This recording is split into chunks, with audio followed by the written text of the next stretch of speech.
Antes de comenzar no olvides suscribirte, darle like y comentar. Puedes seguirme en mis redes sociales para apoyarme y proponerme nuevas historias. Percy Jackson y los héroes griegos. De Rick Riordan. Pase lo que pase, Belerofonte no tiene la culpa. Los griegos antiguos llamaban a este tío Belerofonte el inocente, lo cual tiene su gracia, porque siempre andaba metido en algún lío. Su verdadero nombre ni siquiera era Belerofonte. Ese se lo pusieron después de que cometiera su primer asesinato. Pero igual debería rebobinar un poco. En los tiempos antiguos, todas las ciudades griegas querían su propio héroe. Atenas tenía Teseo. Argos tenía Perseo. Y Corinto no tenía nada de nada. Su hijo más famoso era Sísifo, que una vez le puso unos grilletes a la muerte y logró ser condenado al castigo eterno. Así que no es que diera muy buena imagen a la ciudad. Después de que Sísifo fuera arrastrado a los infiernos, su hijo Glauco se convirtió en el rey. Hizo todo lo posible por mejorar la reputación de Corinto, construyó un palacio nuevo, patrocinó un equipo de fútbol, colgó por la calle muchos banderines de colores que decían, Corinto, un mundo de diversión. Glauco, además, se casó con una princesa muy guapa que se llamaba Eurínome. Esperaba tener hijos nobles que algún día se convirtieran en grandes héroes que pusieran la ciudad en el mapa. El único problema es que los dioses todavía estaban enfadados por lo de Sísifo, y Zeus decretó que los hijos de Sísifo jamás tendrían hijos varones que perpetuaran el apellido familiar. Zeus no quería sisifitos correteando por Grecia intentando engañar a la muerte. Por eso Glauco no podía engendrar varones. Eurínome y él lo intentaron durante años, pero nada. Y el rey se obsesionó con el tema. Una noche paseaba de un lado a otro por el dormitorio real, estrujándose las manos. ¿Qué podemos hacer?, le preguntó a su esposa. ¿Cómo podríamos tener un heredero al trono? Bueno, podríamos tener una hija, propuso ella. Y que se convierta en reina. Ay, por favor, se quejó Glauco. Que no estoy de humor para bromas. Eurínome puso los ojos en blanco. Bueno, muy bien. ¿Qué tal si adoptamos un hijo? El pueblo jamás aceptará a un rey adoptado. ¿MMM? Eurínome miró por la ventana al mar iluminado por la luna. En ese caso tal vez debería solicitar ayuda divina. ¿A qué te refieres? La reina sonrió. Tú déjame a mí, cariño. Eurínome siempre había sido fan de Poseidón, el dios del mar. Es obvio que tenía buen gusto. Total, que la tarde siguiente bajó a la playa y rezó, oh, gran Poseidón. Tengo un problema. Mi esposo no puede engendrar hijos varones, pero está loco por tener un heredero. No me vendría mal tu ayuda, no sé si me entiendes. Poseidón oyó a la hermosa reina solicitar su ayuda y se alzó de entre las olas en toda su gloria y ataviado solo con un bañador. Saludos, Eurínome, contestó el señor del mar. ¿Quieres tener un hijo? Pues vale. Cuenta conmigo. Así es mi padre. Siempre pensando en el bien de los demás. 9 meses más tarde, Eurínome dio a luz a un niño sano y le puso de nombre Hipo, porque todavía no teníamos bastante gente que se llamara Hipo en este libro. El rey Glauco estaba encantado. Estaba seguro de que el niño era suyo. La reina había rezado, pidiendo un milagro y los dioses habían respondido. Glauco no iba a cuestionar su buena suerte. Vale que su hijo era clavadito a los retratos de Poseidón de los mosaicos que había en el templo de la ciudad, pero eso era una mera coincidencia. A medida que crecía, Hipo se ganó la reputación de gafe. Siempre se encontraba en el peor sitio en el peor momento. Una vez sus amigos y él estaban tostando nubes de azúcar en la chimenea real cuando Hipo vertió demasiado aceite en el fuego e incendió el comedor. Ha sido un accidente, gimoteó el príncipe. En otra ocasión con su puñal pinchó sin querer a un toro de sacrificio en el culo y provocó una estampida por todo el templo. No ha sido culpa mía, exclamó. Algunas semanas más tarde, estaba sentado en los muelles reales, cerrando una cuerda porque se aburría, cuando la cuerda se partió y el mejor barco de su padre zarpó al mar sin tripulación ninguna. No he sido yo, protestó. Aunque la metedura de pata más famosa del príncipe sucedió en una fiesta de fin de año de sus padres. Sus amigos y él estaban tirando dagas a una diana que había colgada en una bala de heno, cuando alguien gritó, Hipo no. El príncipe se dio la vuelta al mismo tiempo que lanzaba la daga, porque no tenía mucha coordinación el chico, y el puñal alcanzó en el pecho a un tal velero y lo mató al instante. Ha sido sin querer. Sollozó Hipo no. Todo el mundo estuvo de acuerdo en que la muerte no había sido intencionada. De todas formas, Velero no le caía muy bien a nadie, de manera que Hippono no tuvo problemas. Pero la gente empezó a llamarlo Belerofonte, que significa el asesino de Velero. Y el apodo se le quedó. Imaginaos lo que sería vivir así. Matas a un tío llamado Joe y el resto de tu vida tienes que responder al nombre de Matajoes. Y luego te ganas un título como el inocente, y tu nombre pasa a significar básicamente, yo maté a Joe pero no fue culpa mía. La gota que colmó el vaso llegó cuando Belerofonte era adolescente. Para entonces tenía un hermano pequeño llamado Eliades. Que como logró la pareja real tener otro hijo. Igual Zeus decidió levantar la maldición. O a lo mejor Poseidón seguía visitando a la reina por su sentido del deber cívico. Sea como fuere, el caso es que una tarde Belerofonte estaba enseñándole a Eliades a luchar con espada. Sí, ya lo sé. Es una idea de bombero. Y en mitad del combate, le dijo: Vale, Eliades, voy a atacarte por la derecha. Para el golpe. Eliades se defendió por la derecha, pero Belerofonte por error lo atacó por la izquierda, porque todavía no tenía muy claro eso de distinguir entre derecha e izquierda. Total, que mató a su hermano. Ha sido un accidente, dijo. Llegados a ese punto, sus padres se sentaron a hablar con él. Mira, hijo, comenzó el rey Glauco, no puedes seguir provocando accidentes. ¿Matar a tu hermano? Eso no ha estado bien. Pero, papá.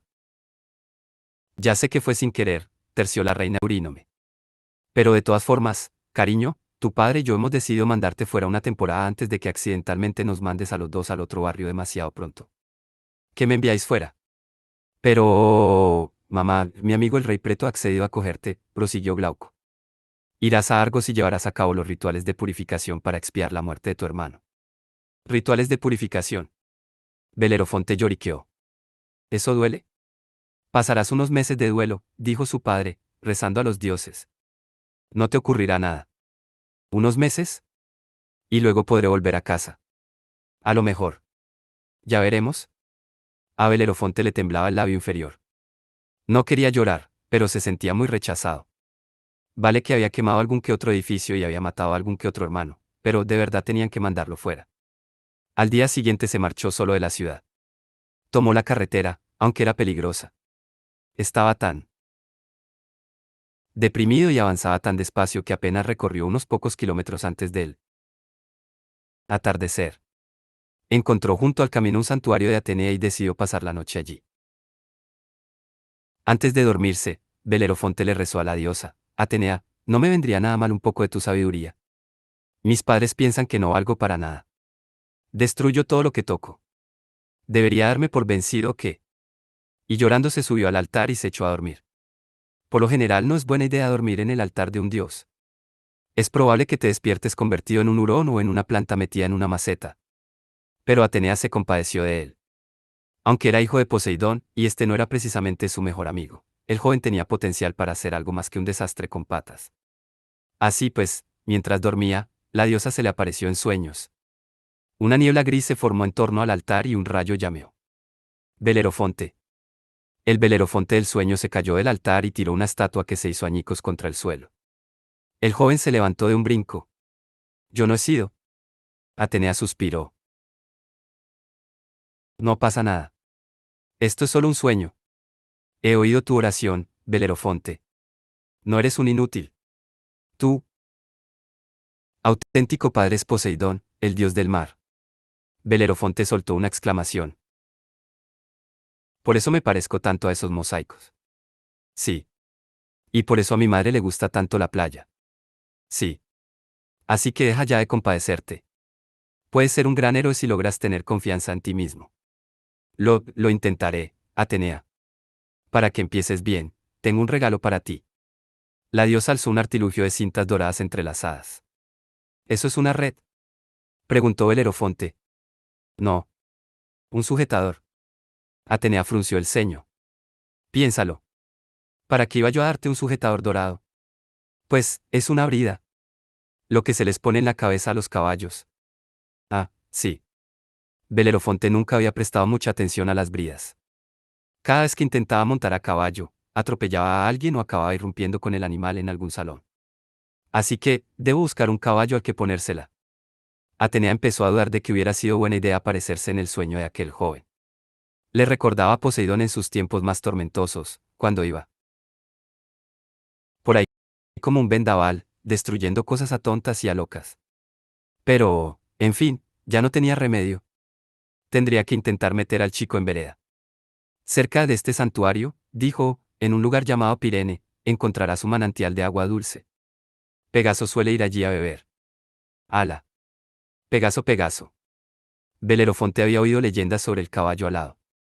Supuestamente había surgido de la sangre de Medusa cuando Perseo le cortó la cabeza al monstruo. Muchos héroes habían intentado capturar a Pegaso, pero ninguno lo había logrado. Eso es, contestó Atenea. ¿Qué te parecería montar un caballo inmortal con alas? Belerofonte se frotó la barbilla. Espera. Si mi padre es Poseidón y el padre de Pegaso es Poseidón. No es ese caballo mi hermano. Es mejor que no lo pienses, le advirtió la diosa. Tú sigue mis instrucciones. En cuanto te despiertes, ofréceme un sacrificio como es debido, y otro a tu padre, Poseidón. Con eso te ganarás nuestras bendiciones. Luego busca la fuente de Pirene y espera hasta que Pegaso aterrice allí. Cuando doble las alas para beber, tendrás que acercarte por detrás con sigilo y ponerle esta brida en la cabeza. MMM. Lo del sigilo no se me da muy bien. Tú inténtalo. Intenta también no matarte. Si logras introducir el bocado en la boca de Pegaso, la magia de la brida lo calmará al instante. Aceptará tu amistad y te llevará donde quieras ir. Alucina. Pero no tientes a la suerte, le advirtió Atenea. Los héroes siempre tientan a la suerte cuando reciben algún regalo molón como un caballo volador. ¿A ti que no se te ocurra? Pues claro que no. Gracias, Atenea. La diosa se desvaneció en la niebla. Belerofonte se despertó de su sueño, se cayó rápidamente de él. Altar y tiró una estatua que se hizo añicos contra el suelo. Alzó entonces la vista a los cielos.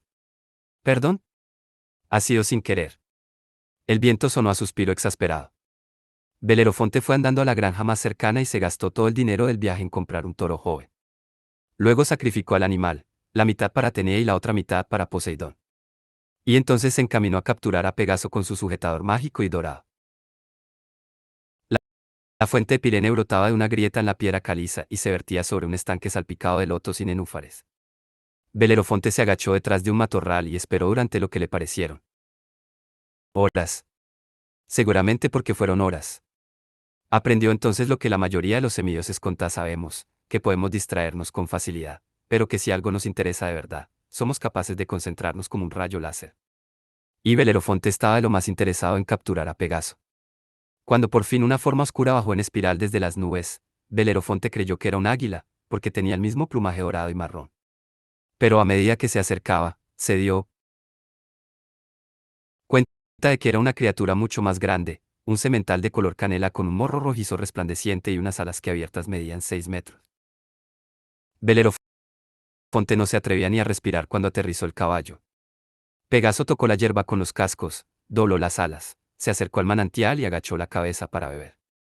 Belerofonte avanzó poco a poco con la brida dorada, y a mitad de la pradera pisó una ramita.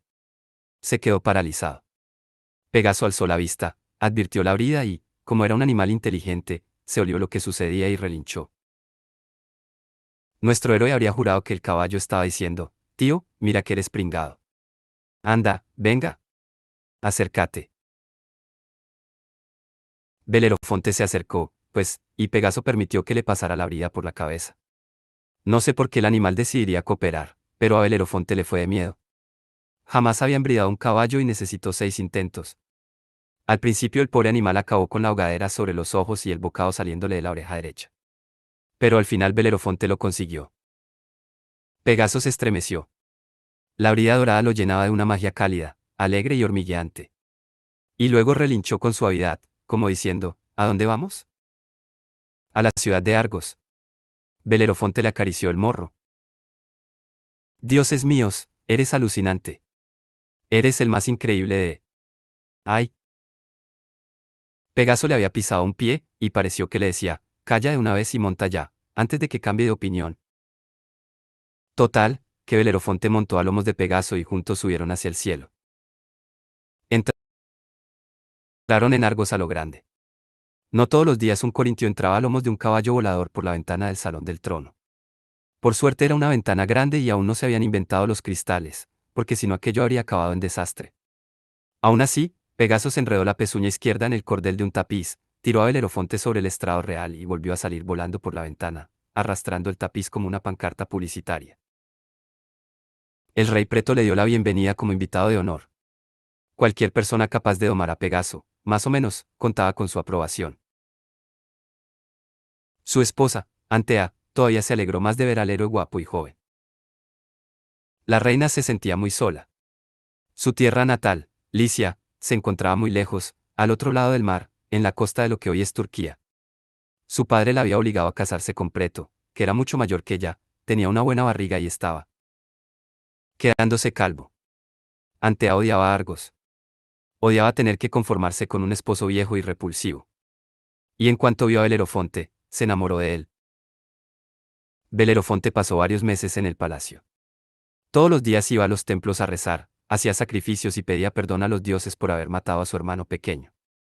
Ah, y al otro tío, a Belero. Es verdad, a ese también. Y todas las noches, intentaba evitar a Antea. La reina coqueteaba constantemente con él y le tendía encerronas cada vez que se quedaba solo, pero Belerofonte estaba bastante convencido de que tener una aventura con la reina no lo ayudaría mucho a purificar su alma. A medida que pasaban las semanas, Antea se sentía cada vez más frustrada. Hasta que, por fin, una noche, después de cenar, irrumpió por las bravas en el dormitorio de Belerofonte. ¿Qué pasa?, preguntó. Es que no soy bastante hermosa. No sé, sí.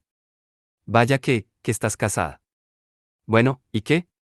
Afrodita está casada y eso nunca le ha impedido disfrutar de la vida. No sé yo si esa es una buena comparación. ¿Vas a besarme o no? No, no puedo. No está bien. Arg.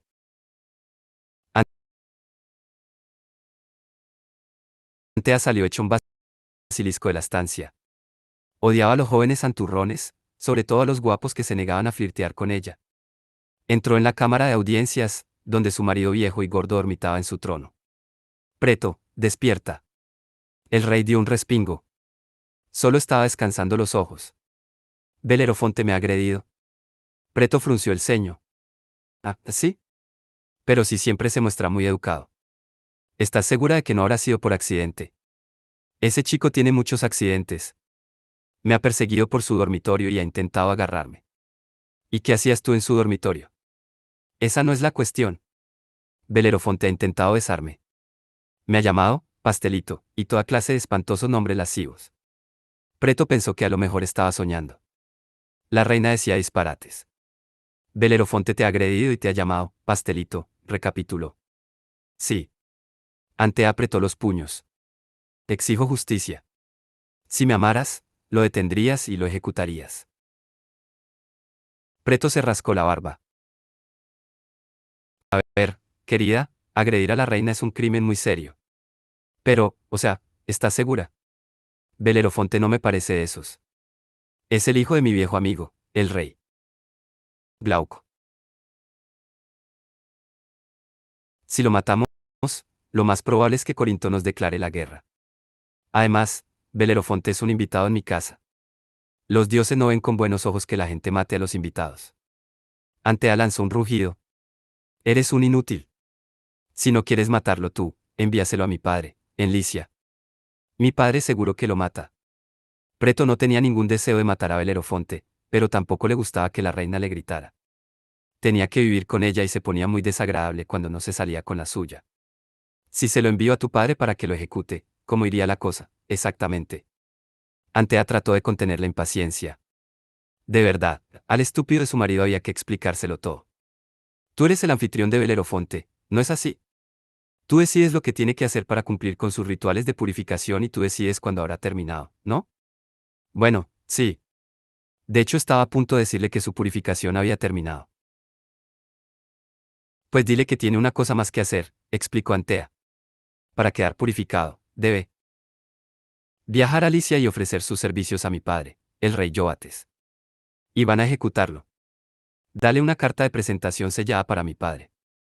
Belerofonte pensará que no es más que un puñado de cumplidos sobre él. Pero en la carta le pedirás a Yoates que lo ejecute. Mi padre lee la carta, ejecuta Belerofonte y asunto resuelto. Preto se quedó mirando a su esposa. Nunca se había dado cuenta de lo sanguinaria que era. Le costaba creer que alguien pudiera llamarla pastelito. Bueno, vale, supongo que es un buen plan. Así que, al día siguiente, Preto llamó a Belerofonte al salón del trono. Enhorabuena, amigo mío. Casi has terminado ya con la purificación. Casi te has ganado el título de Belerofonte el Inocente. Casi. El rey le explicó lo del viaje a Alicia y le dio un sobre sellado con lacre. Cuando llegues a Alicia, entrégale esta carta al rey Yoates. Así te dará la bienvenida apropiada. A Belerofonte no le gustó nada la mirada fría de la reina Antea, ni el temblor de la mano de Preto cuando le dio el sobre, ni la escalofriante música de órgano que sonaba de fondo. Pero Preto era su anfitrión, y habría sido una grosería cuestionar sus órdenes. Esto, vale. Gracias por todo. Y dio un silbido para llamar a su caballo. Pegaso se había pasado los últimos meses deambulando libremente por las nubes, pero al oír la llamada de Belerofonte, se fue derecho hacia la ventana y aterrizó en él. Salón del trono. Belerofonte se despidió de sus anfitriones y salió volando en dirección a Alicia, donde iba a entregar su propia sentencia de muerte. En condiciones normales se tardaban semanas en navegar desde Argos hasta Alicia, pero Pegaso hizo el viaje en media hora. No dio tiempo ni a servir un aperitivo durante el vuelo. Mientras planeaban sobre la campiña de Alicia, Belerofonte vio muchos fuegos, aldeas quemadas, campos ennegrecidos, franjas de bosques humeantes. Alicia había perdido una guerra o el Día Nacional de la Barbacoa se les había ido de las manos. Cuando Belerofonte llegó al palacio, el rey Yoates se quedó muy sorprendido. No todos los días entraba volando a caballo por la ventana un corintio. Y todavía se sorprendió más cuando Belerofonte le entregó una carta de presentación de parte de su yerno, el viejo y gordo rey de Argos. La carta decía: Querido Yoates, ante ti se encuentra Belerofonte el Inocente. Ha ofendido a mi esposa, tu hija, llamándola pastelito y otros nombres lascivos. Por favor, mátalo de inmediato. Gracias mil. Tuyo, Preto. Yoates carraspeó. Es toda una presentación. Belerofonte sonrió. Preto ha sido muy amable conmigo. Ya. Deduzco que no has leído la carta, ¿no? Pues no. Ya veo. La rabia formó un nudo muy apretado en la garganta de Yoates. No estaba enfadado con Belerofonte. El rey conocía bastante bien a su hija Antea, que tenía la costumbre de coquetear con los jóvenes y luego pedir que los ejecutaran si no respondían a sus afectos. Yoates esperaba que sentara la cabeza una vez casada con Preto, pero por lo visto había vuelto a las andadas. Y ahora quería que le hiciera el trabajo sucio a distancia. El rey se quedó mirando a Belerofonte. Era un joven bastante agradable. Se parecía a los mosaicos de Poseidón que había en el templo, y Yoates presintió que aquello no era una coincidencia. Además, Belerofonte se había hecho amigo del caballo inmortal, Pegaso, algo que también había que tener en cuenta. Total, que decidió que no podía matar a Belerofonte allí mismo, sin más. Sería una grosería, lo dejaría todo perdido y posiblemente se buscaría problemas con Poseidón. De hecho, se le había ocurrido otra idea con la que a lo mejor podía resolver dos problemas a la vez. Le encomendaría a Belerofonte una misión imposible y dejaría que las Moiras decidieran si debía vivir o no. Si Belerofonte fracasaba, Antea quedaría satisfecha con su muerte. Si triunfaba, el reino de Yoates se beneficiaría. Belerofonte el Inocente, dijo, has venido aquí a completar tu purificación. ¿Verdad? Pues se me ocurre una tarea para ti. No voy a mentirte, no será fácil. Pero eres un héroe joven y fuerte. Y tienes un caballo volador. Podrías ser justo el hombre que necesitamos para llevarla a cabo. Belerofonte se irguió. No estaba acostumbrado a que le confiaran misiones importantes. Ayudaré encantado, Majestad. No tendré que manejar nada frágil, ¿verdad? Mi coordinación motora no es muy buena. No, no, nada frágil. Se trata de un monstruo al que llaman la quimera. Tal vez hayas visto algunos fuegos mientras volabas por mi reino. Pues sí. Entonces, no es el Día Nacional de la Barbacoa. No, no una vil criatura sobrenatural anda destrozando mis aldeas, quemando mis cosechas y aterrorizando a mi pueblo. Nadie ha podido acercarse a ella, y mucho menos matarla. Según unos cuantos testigos oculares que han sobrevivido, ese monstruo es en parte león, en parte dragón y en parte cabra. Cabra. Sí. Lo del león y el dragón lo entiendo. Son terroríficos. Pero una cabra. A mí no me preguntes. Los sacerdotes han intentado averiguar de dónde procede el monstruo y, por lo que han podido deducir, la quimera salió del tártaro. Probablemente sea algún engendro de Echidna. En fin, Amisodaros, que es un rey vecino, tuvo la brillante idea de alimentar a la quimera e intentar domesticarla para utilizarla en la guerra. La jugada no le salió muy bien, que digamos. La quimera destruyó su reino. Y ahora está destruyendo el mío. Inspira terror, escupe veneno y exhala un fuego tan caliente que derrite las armaduras. «Guau», dijo Belerofonte. Así que esa es tu tarea. Ve a matar a la quimera. Y gracias, A Belerofonte nunca le habían encomendado un trabajo tan importante. Durante toda su vida le habían dicho que no hiciera cosas. No lances ese puñal, no derrames esa vasija de aceite, no cierres esa cuerda.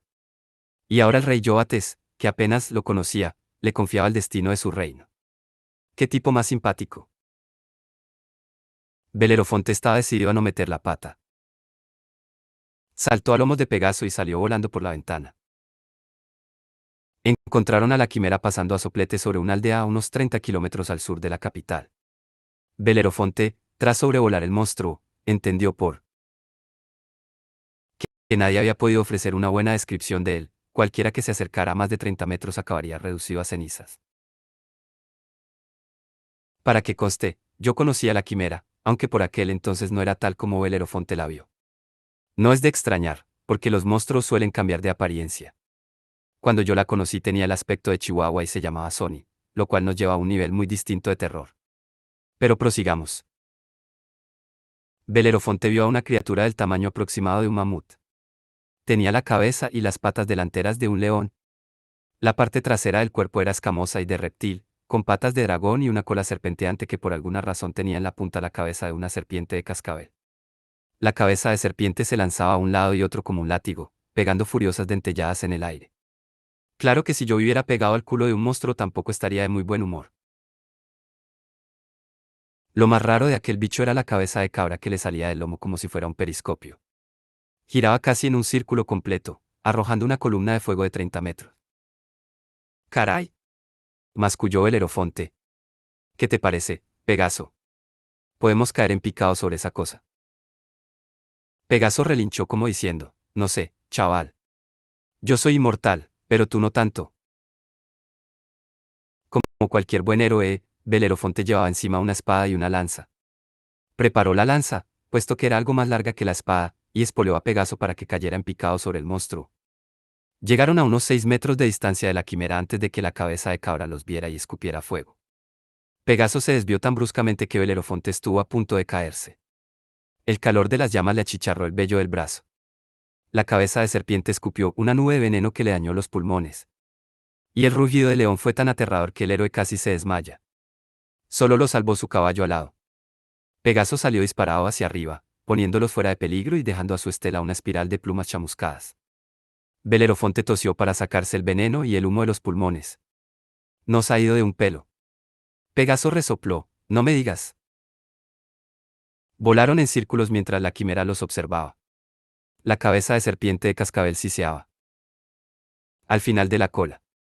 El león enseñaba los colmillos. Pero lo que más miedo daba era la cabeza de cabra. Aquella cosa era un animal de granja de destrucción masiva. Necesitamos dar con la forma de apagar esas llamas, dijo Belerofonte. Podría clavarle la lanza garganta abajo, pero solo conseguiría derretir la punta. Y de pronto se le ocurrió una idea. Se acordó de que de pequeño se había metido en un lío por quemar el comedor. Antes de derramar el aceite, estaba tostando nubes de azúcar, mientras veía encantado cómo se churruscaban y se derretían en el pincho. Para convertirse en unos pegotes deliciosos.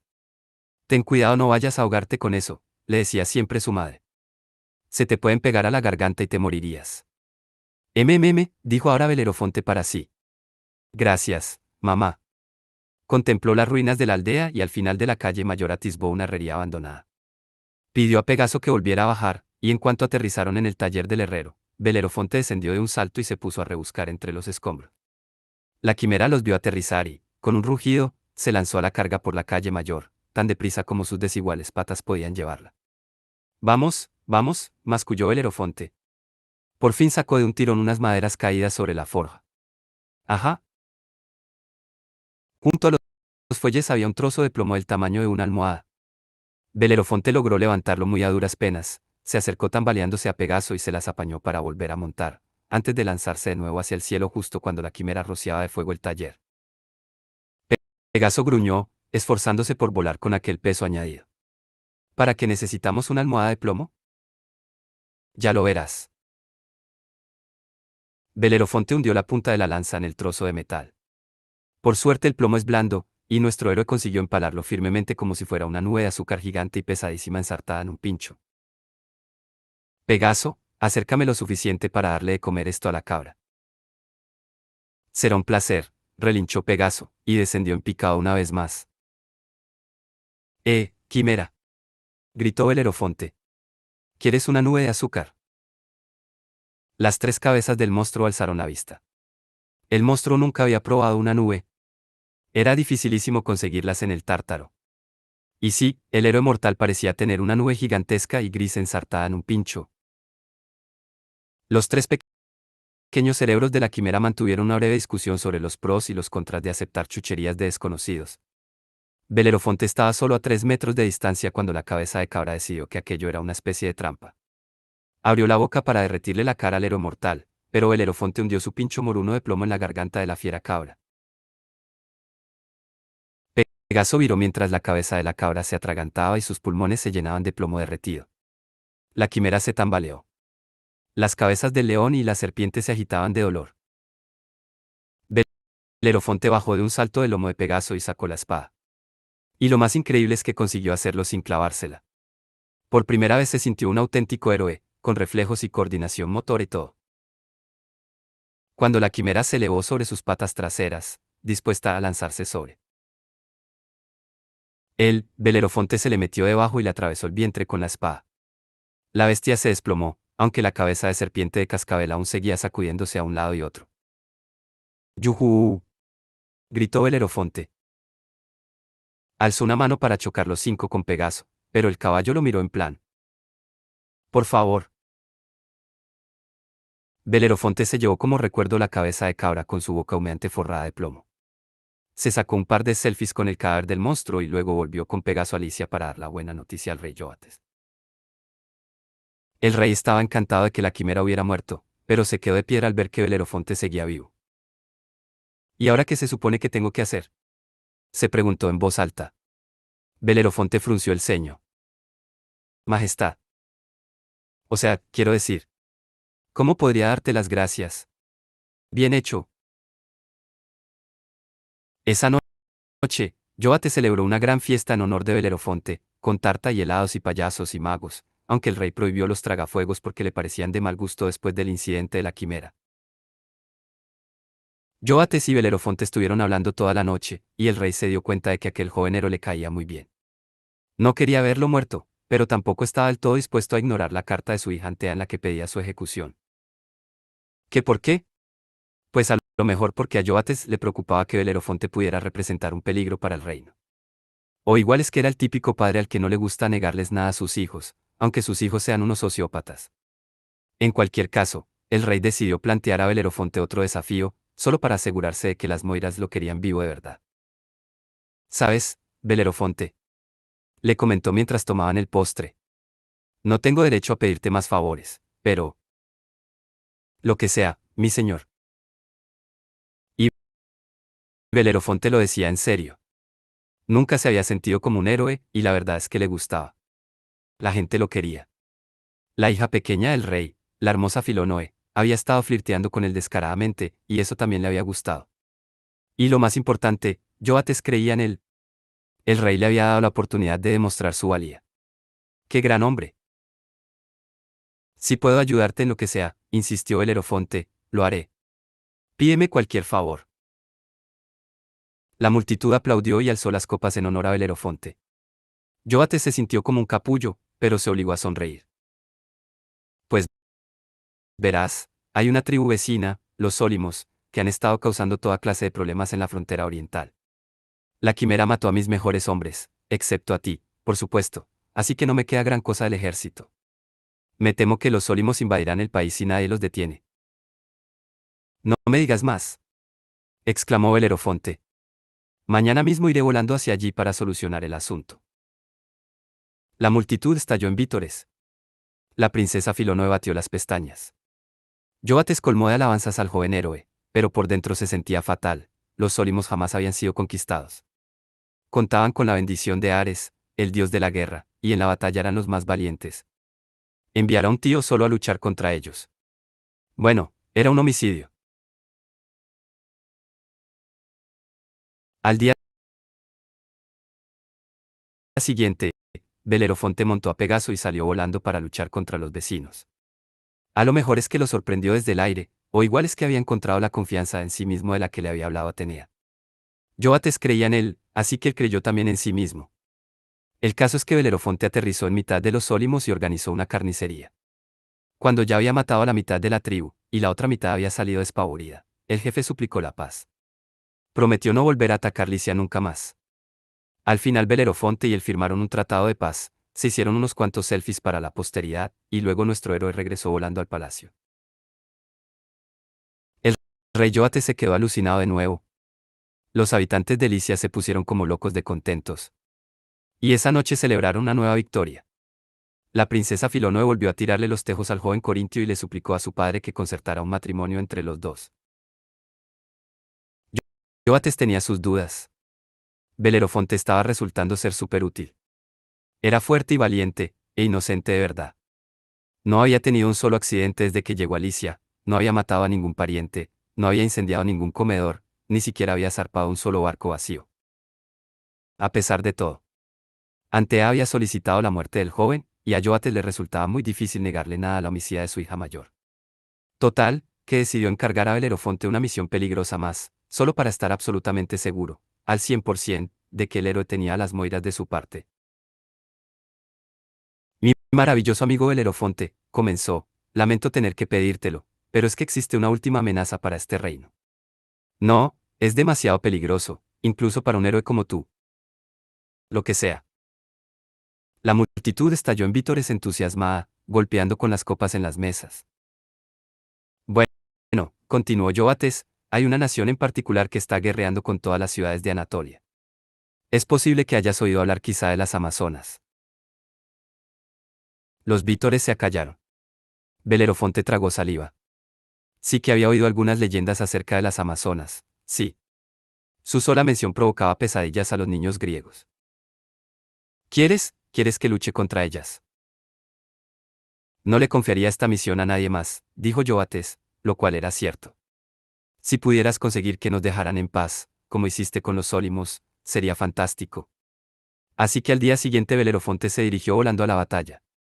No podía creerse que fuera a enfrentarse a las Amazonas, pero Yoates confiaba en él, y no podía defraudarlo. Se fue derecho al campamento de las guerreras y les dejó el ejército hecho unos zorros. Las Amazonas se quedaron paralizadas de la sorpresa. No podían creerse que un estúpido varón pudiera ser tan valiente. Para cuando la reina amazona consiguió restablecer el orden, Belerofonte había matado ya a cientos de sus mejores guerreras. La reina solicitó una tregua, y Belerofonte accedió a dejarlas en paz y ellas cesaban de saquear Licia. Las amazonas firmaron un tratado de paz. Era algo que no hacían casi nunca, pero respetaban la valentía y estaba claro que Belerofonte el inocente era valiente. No quisieron sacarse fotos con él, pero eso no tuvo importancia. Belerofonte volvió volando al palacio muy contento. Cuando se arrodilló ante el rey y anunció su victoria, Yoates hizo algo inesperado. El viejo se echó a llorar. Se bajó del trono, se aferró a los tobillos de Belerofonte y gimoteó. Perdóname, hijo mío. Perdóname. Claro. ¿Qué has hecho? Yoates le confesó lo de la sentencia de muerte de Preto. Le enseñó la carta y le explicó que las misiones habían sido en realidad intentos de matarlo para concederle a su hija su deseo. El héroe podría haberse enfadado, pero en lugar de eso ayudó al rey a levantarse. Te perdono, le dijo. En lugar de matarme sin más, me has dado la oportunidad de demostrar mi valía. Me has convertido en un héroe de verdad. ¿Cómo podría enfadarme por eso? Mi querido muchacho. Yoates estaba tan agradecido que dispuso que Belerofonte se casara con su hija Filonoe y lo nombró heredero al trono. Años más tarde, cuando Iobates murió, Belerofonte se convirtió en el rey de Licia. En cuanto a Antea, jamás consiguió su venganza. Cuando se enteró de que Belerofonte se había casado con su hermana pequeña y había heredado el reino de su padre, se llevó tal disgusto que se suicidó. Y nuestros héroes vivieron felices y comieron perdices. Ja, ja, ja. ¿Qué va? A estas alturas ya habéis leído bastantes historias de estas para saberlo.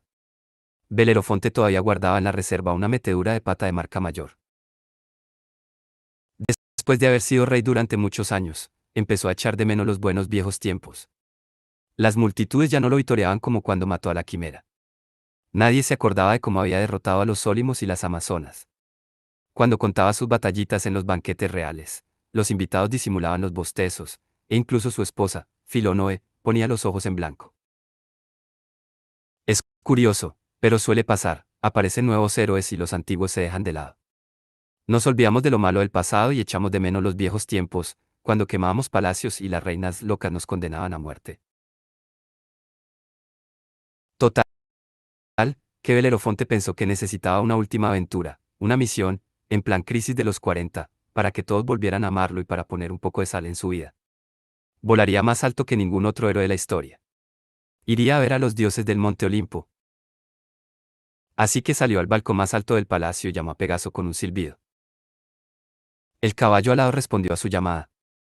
Hacía años que no se veían, y Pegaso estaba igualito, pues era inmortal y todo eso. En cambio el animal se quedó de piedra al ver lo mucho que había envejecido Belerofonte. Pegaso ladeó la cabeza. ¿Qué hay, tío? Amigo mío. Lo saludó Belerofonte. Tenemos otra misión que cumplir. Se subió a su lomo y tomó las riendas de oro. Y Pegaso se lanzó hacia el cielo pensando que se iban a luchar contra las Amazonas o contra algo parecido. Aunque Belerofonte lo guiaba en dirección contraria, hacia el oeste. No tardaron en sobrevolar a toda velocidad el mar Egeo e internarse entre las nubes. Pegaso relinchó, en plan, ¿a dónde vamos? Al Monte Olimpo, amigo mío, exclamó contentísimo Belerofonte. Nos vamos a ver a los dioses. Pegaso gruñó e intentó dar media vuelta. Ya había volado antes al Monte Olimpo y sabía que era un espacio aéreo reservado. Los mortales desde luego no tenían permiso de entrada. Pero Belerofonte agarraba las riendas con firmeza y obligó al caballo a subir más y más en contra de su voluntad. Pegaso y el héroe siempre habían tenido una relación de igual a igual, pero ahora Belerofonte se había hecho con el mando. Había olvidado la advertencia que Atenea le había hecho hacía ya tantos años. No tientes a la suerte. A ti que no se te ocurra. Belerofonte solo podía pensar en la gloria que alcanzaría cuando volviera a casa con anécdotas sobre los dioses y tal vez algunos recuerdos del viaje para los niños. Mientras tanto, en el Monte Olimpo, Hermes estaba en uno de sus balcones disfrutando de un granizado de néctar cuando vio a Belerofonte, que subía volando desde la tierra. Esto. Zeus. Llamó el dios mensajero. ¿Esperas algún paquete? Zeus se reunió con él en el balcón. ¿Quién es ese? ¿Y por qué vuela hacia aquí con esa sonrisa tonta? Ganímedes, tráeme un rayo. Hermes carraspeó. Ganímedes está en su pausa del almuerzo, dios Zeus. ¿Quieres que baje yo a cargarme a ese tío? No, gruñó Zeus. Tengo otra idea. El dios sacó un puñadito de vapor de la nube más cercana y diseñó una especie nueva de insecto, el tábano. Si nunca habéis visto ninguno, tenéis suerte. Es la mosca más grande y más fea que podáis imaginaros, cruzada con el mosquito más sanguinario y temible. Tiene unas mandíbulas afiladas como cuchillas, capaces de perforar la piel de un caballo, nada menos.